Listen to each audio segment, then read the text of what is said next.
Pirmos kelios pamokos buvo prisipratinimas prie vandens, tai burbuliukai, makarono laikymas, taisyklingos padėtis vandenyje. Tai pagrindiniai tokie pradiniai dalykai, nuo ko mes pradedam mokytis. Pagrindė mokinomės nardyti, tai yra daryti burbulus, atlikti plūdurumo pratimus, tai yra daryti žvaigždutes, kamuoliukus, kad jie išmoktų atsipalaiduoti vandenyje. Tada atlikom dar tai vadinamas strėlytės, kad jie mokėtų atsispirti nuo sienos abiem kojom, slinkimas. Susipažinom šiek tiek su inventorium, tai naudojam plaukimo lenteles, plaukimo makaronus irgi vien tam, kad jie gautų to pasitikėjimo ir drąsiau galėtų plaukti.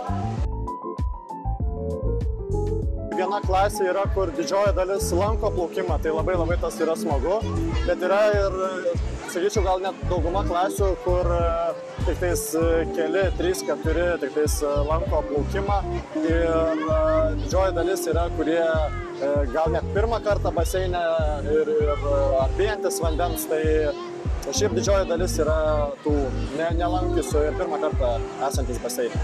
Nepasakyčiau, kad labai daug, bet būna pasitaiko. Būna klasė kartais vienas, kitas tik tai. Būna klasių, kur nėra bijančių vaikų, bet būna klasių, kur yra kokie 5-6 bijantis vaikai. Mokytojai sėdi ant suoliuko, stebi, kaip čia jiems sekasi.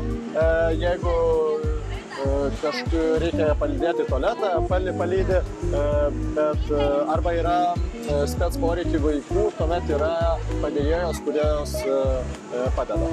Mokytojai dalyvauja, jeigu reikia, ten, sakykime, yra specialių poreikių vaikų, kuriem tikrai reikia dar papildomo trenerio ir kadangi mūsų tiek nėra, kiek reikia, tai būna mokytojas tikrai ateina, mums padeda, jeigu reikia, mes jiems duodam užduotis, pasakom, ką galima padėti, kaip galima treniruotis daryti. Mes dažniausiai kaip pasidalinam per pusę yra plaukiantis ir neplaukiantis, tai iš tų plaukiančių tikrai yra, galima sakyti, perspektyvių tokių plaukikų, bet ir iš neplaukiančių labai yra dalis, kurie greitai užsikabina, supranta, kaip reikia judėti vandenyje, tai yra variantų, kur tikrai galima pastebėti pavyzdžių. Tiksliai pasakyti, kad jau tikrai gabus į plaukimo mokyklą dar sunku, nes dar tik pati pradžia dar tokių sunkių užduočių nedarėm, bet bendrai paėmus antrokai, bent jau kiek man teko susidurti, ganėtinai stiprus, žiūrėsim, gal ir atsiras. Šnekėjom su kolegom, kad šiais metais stipresni ir daugiau plaukiančių, arba tie neplaukiantis greičiau viską supranta, pagauna visą esmę, tai šiaip šiais metais tikrai stipresni.